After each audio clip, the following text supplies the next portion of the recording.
welcome once again to the SCORE Business Showcase. We have another fantastic company with us, Reinhardt Lang and Associates. He's a CPA, so you businesses out there can get your tax planning and tax preparation together. And we're looking forward to our afternoon meeting with him. So welcome, Reinhardt. Thank you. Pleasure. Glad for you to be here today. Now, how did you get started in becoming a CPA? I've always wanted to be an accountant. In 8th grade, I wanted to be an accountant. I managed ticket sales, and I accounted for that. And there was no question. I went to college to be an accountant. And when I graduated in 1970, I said I had to pass a CPA. And I did. In 1973, I became a CPA, and I've been a CPA ever since. And I'm sure it's been enjoyable. It is. It's a lot of fun. Mm-hmm. Especially when I worked for KPMG, I audited different companies. I audited, bottlers, watched them fill, steel companies, glass companies, meat packing, where they actually did, the killing on the killing floor. Oh, okay. A lot of fun. I mean, you were involved with different businesses. Okay. And that was fun. Excellent, excellent. Now, what do you like best about being a CPA? Helping people, if they listen to you. A lot of people do not listen to you. You tell them what to do, and they go about it in their own way. Why do I have to follow the rules? And you have to report all your income. That's the major thing. Last Thursday, there was an article in the paper in the Connecticut Post about a landscaper that, missed $1 million worth of income, and now he's going to spend the next 18 months in jail, because of tax evasion. He didn't have good, backing, good financial advice from him. He thought he could get away with it. Oh, there's like a missing $1 million there. Like over a 3-year period, yes. And he thought he could get away with it. It's not necessarily missing. What he did is he took the cash and paid his employees. And he paid his employees cash. I'm assuming that. I don't know that for a fact. But that's what I'm assuming, because he couldn't do the volume that he had as a single person. So he had to have employees. So he paid his people cash, didn't take payroll taxes off, and these people didn't report their income on their tax returns. So that's a good lesson for our viewers out there that are in business. Right.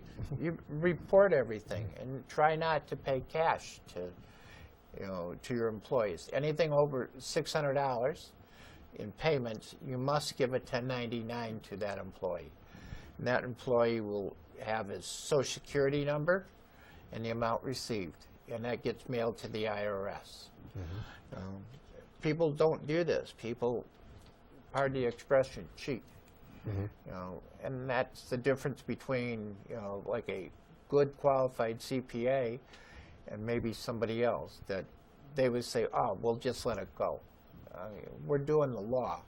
The law states that you have to have the deductions and proof. As a matter of fact, that was one of my questions. What's the difference between a CPA and an accountant? I go to 40 hours of continuing professional education every year, minimum, which is called CPE. I have a license to protect, and I don't want to lose it. So I do things by the book. If the tax law says something, that's what I do. Do I push the envelope? Yes, but I don't completely cheat like some people do, that they slough underneath the table. Okay, wait a minute. You said completely cheat, or so you little cheat? Completely cheat. I will press the envelope if the deduction is right. You're supposed to have a log of what you do. Well, people might not have a log. I say to the client, do you have a calendar? Write down what you did. That's your log. Yes. And we'll go worry about it then. The other thing is, you tell your clients that you want tissue paper. And the tissue paper is a receipt that you get back from Staples, the post office, the restaurant, you know, it's not the credit card statement because the IRS doesn't want that. They want the tissue paper. And on that tissue paper, you write business purpose, who you entertained, and business discussed. You know, so if you go to the post office and the post office machine, get a little tissue paper out and write what it is. Staples will even email you your receipt. Yes, You know, that's right. and that's what will back it up because the IRS doesn't know that you went to Staples and got a gift card. Well, what did you buy? You bought paper. And that's what documents. So you need to have those documents on everything that you purchase. Yes. I have a good question for you now. Can I deduct my dog or my goldfish? Only if the dog and goldfish has a social security card and a birth date, you know. So mostly no. You know, but if you went out and created the dog and got it a social security number, you know, and you don't tell me it's your dog and say it's my son, you know, maybe you could. Now, how about, you know, let's say that I own my own business. It's a maybe an in-home business, whatever. Can I employ my my child or my wife? What are the repercussions of that? Well, that's a good point. And most people around here become an LLC. When you're an LLC, you're not able to employ them and get away with the free tax, free payroll tax. If you're a sole proprietor, in other words, you're not a corporation, and you employ your son or wife, what you do is you don't have to pay payroll taxes on them. And that payroll taxes represents 6.2%, and that's the employee's portion and the employer's portion. That's free as long as the child is under 18 and if it's your wife. And this is the great tax play. If your kids are going to college, you know, when they're under 18, you pay them, you know, and they get their books for helping you. It's got to be reasonable compensation, and it's got to be doing something. In other words, you can't pay your child $10,000 in one check, but you could pay your child $100 a week to take the trash out. You know, and that's legal. Okay. And that's the best thing. I say that a lot to people as tax planning. But a lot of people get an LLC, and that changes the situation. Then they're subject to payroll taxes. Well, that brings up a good question because now that let's say if I'm thinking about security, if I have a dog, can I deduct that? The cost for having that dog as far as security. Is it a watchdog? It could be. Is it there? Really, you can't deduct taxes. Okay. You know, that's the biggest item. All right, good, good. Now, how about what can an employee do as far as, you know, he's not in business. Is there anything that he can deduct? An employee can deduct 53.5 cents for mileage for going to his employer's post office, bank, or Staples, or get reimbursed that much. If the employer reimburses the employee 53.5 cents, you know, there's no gain, no loss. The employee is getting paid for what it is. The employee can also deduct, if they do any charity work, of 14 cents a mile. And this is down from 57.5 cents last year. That's what I Price thought. of gas was higher in 2016. 2017, they lowered it. You know. Now, something that comes up consistently in SCORE, and a lot of people want to know, you know, should they become an LLC, a sole proprietor, or an S corp? What are the suggestions for that? It depends what you're doing. That's the biggest thing. An S corp, an LLC, protects you from limited liability. So in other words, if you have an employee and she drives the car to the post office and hits somebody, you could be sued. You know, or if you do something, you know, in your business, you could be sued. You know, if you're a sole proprietor, you're liable for all this, the acts. corporation stops the liability. Except if you're into like accounting or law, I can't hide behind for professional acts if I'm an LLC. You know, if the office where I'm at and somebody trips and falls, yes, then I'm covered, you know, with limited liability. Yes. But I can't hide behind, you know, the LLC or a sub-S for, Okay. you know, acts that I do professionally. Now that's a good point, because one of the things that I remember, I think, an accountant mentioning was that never put the business in your name. Can you explain why they might say that? It's for liability reasons, that they don't take your personal assets. You know, your house, your money in the bank. And that's the idea behind that, is that people want to keep their own assets, their house, money in the bank, stock in the bonds, you know, and that's why they put it into a corporation name. The difference between an LLC and a sub-S, you know, an LLC, if it's only a sole proprietor, is treated as a Schedule C item on your tax return, while you get a K-1 from a subchapter S corporation. Okay. Now, some of our viewers, especially if they're in business for themselves, one of the things that either they're thinking about or not thinking about as far as saving for the future, as far as their retirement is concerned, do you suggest that they get an IRA, SEP, 401k, any of those things for them? Well, if you're in business for yourself, you can do a SEP and put away a lot more money. You know, you're limited with an IRA to $5,000 plus the deduction for being over 50. That's the advantage, the biggest thing. If you're making a lot of money, get a SEP and fund it as much as you can. The problem with the SEP is it's got to be started by 12/31. If you suddenly realize in January that you made all this money, you can't do a SEP. You got to wait a year till 12/31. You can't backdate it to 2016. That's one of them cheating things, if they did. Well, it's not a cheat. You got to have it started. That's legal. All right. You know, So I don't cheat. So the program should have been set up by 12/31, in other words. Correct. Okay. You know, it could be a $100 deposit to a brokerage house, but that's it. Okay. All right. Good. Good. Great. So, you know, you've been doing it for a while. What is the most exciting experience that you had in helping a business or a person in being a CPA? Having them be able to buy a house and being able to afford a house, that they didn't think they had enough money. And you figure out with the mortgage deduction, interest deduction, that they will have enough money to buy a house. And that's probably the biggest thing. And then do college planning for them. So because they have this, can their kids afford to go to school?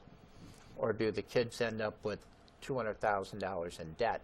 You know, and how do you pay that off for a child? Yes. That's probably the most rewarding, is seeing people being able to buy houses and get on with their life. Exactly.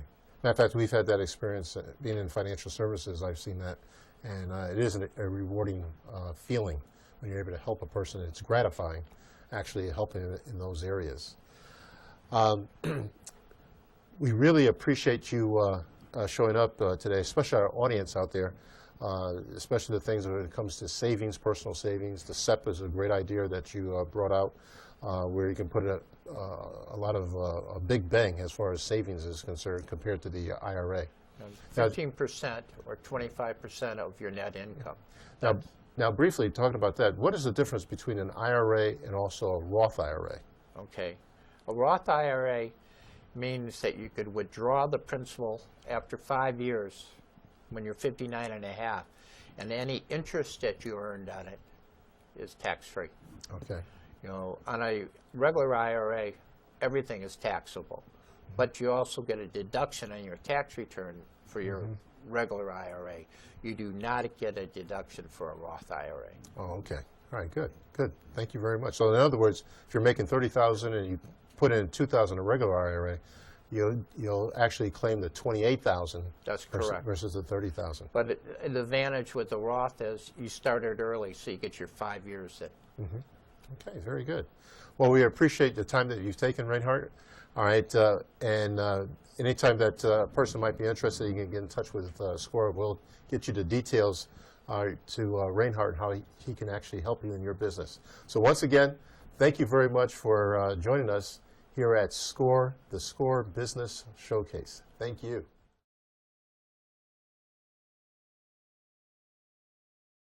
SCORE Business Showcase. Welcome again to our fine show that we have. Today, we have Rose with us with Red Mango, and we're going to be talking about her business this day. So Rose, welcome to the show. Thank you, Steve. Very nice to be here. Now you're with Red Mango, and I've eaten at your establishment in Fairfield, and it is delicious. Thank you. That's very kind. Yeah. So tell us about the show. When did you get started, and why? We're in business now more than 2 years, and Red Mango actually is a franchise. They're all over the world.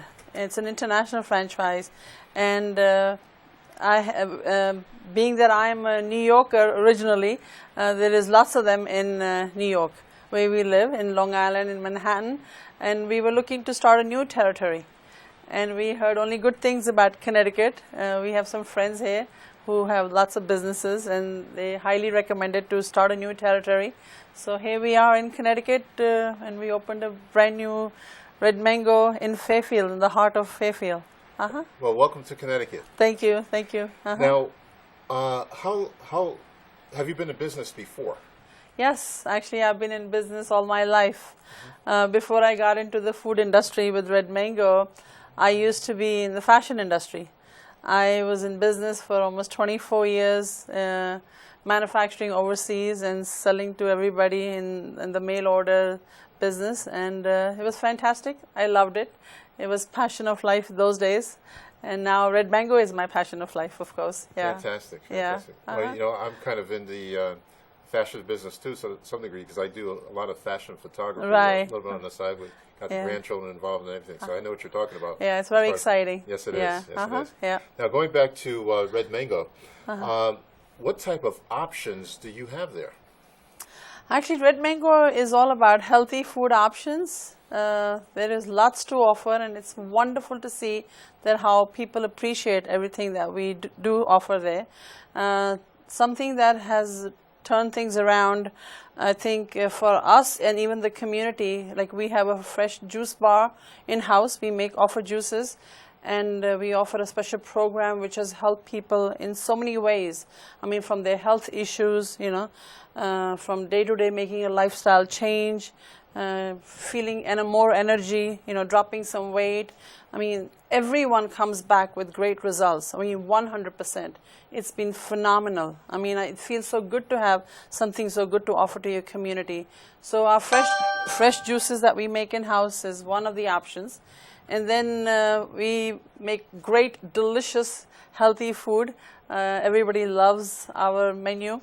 I mean, our flatbreads, which are panini sandwiches, are delicious. Every one on the menu. I actually tell people, just close your eyes and put your finger on any one. I can promise you, you'd love it. Sounds good. You're making me hungry already. And then everything else, there's wraps, there's salads. People actually text me, Rose, your salads are to die for. And then, of course, soups. So, and then I do also, actually, I cater.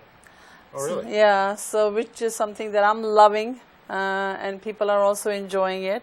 So it's wonderful. The whole package is great.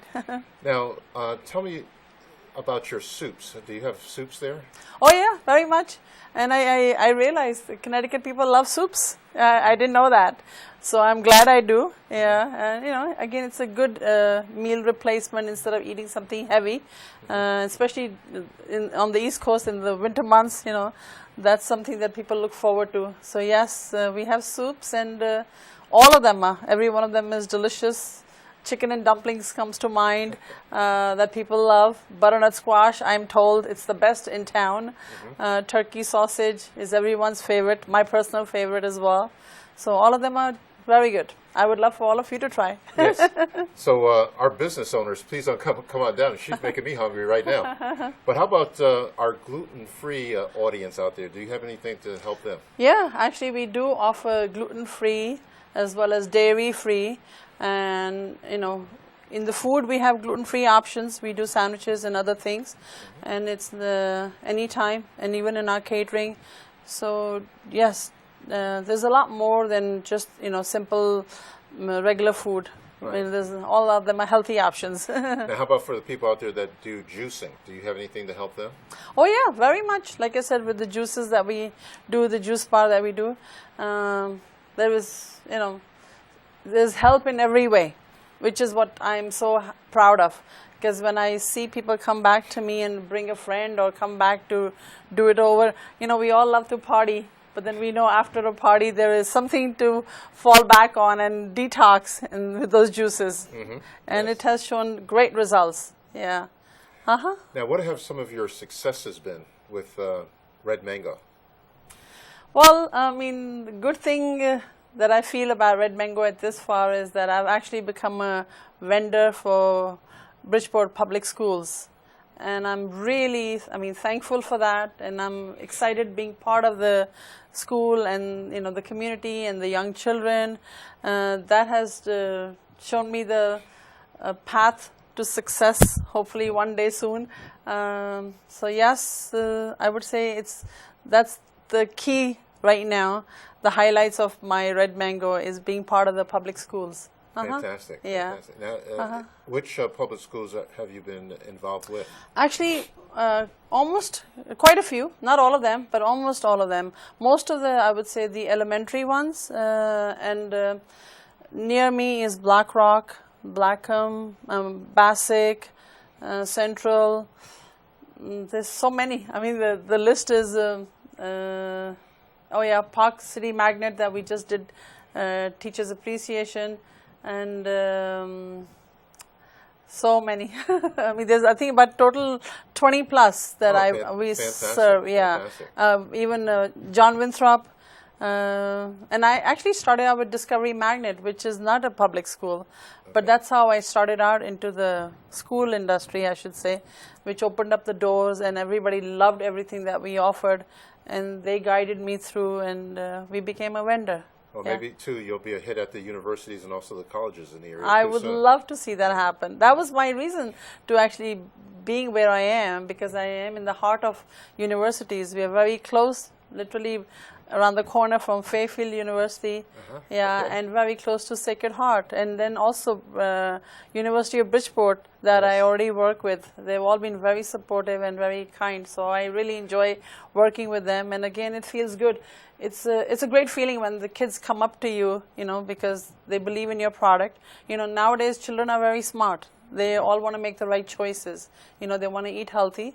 And I really salute them when I see the young generation comes up to us and they want to eat healthy. It's really nice. I admire that. That's excellent. Yeah. So forget the sodas of the world. And oh things no! of that nature. Yeah, exactly. Yes, definitely. Yep. Good, yeah, good. It's nice to see that the kids they know better. Mm-hmm.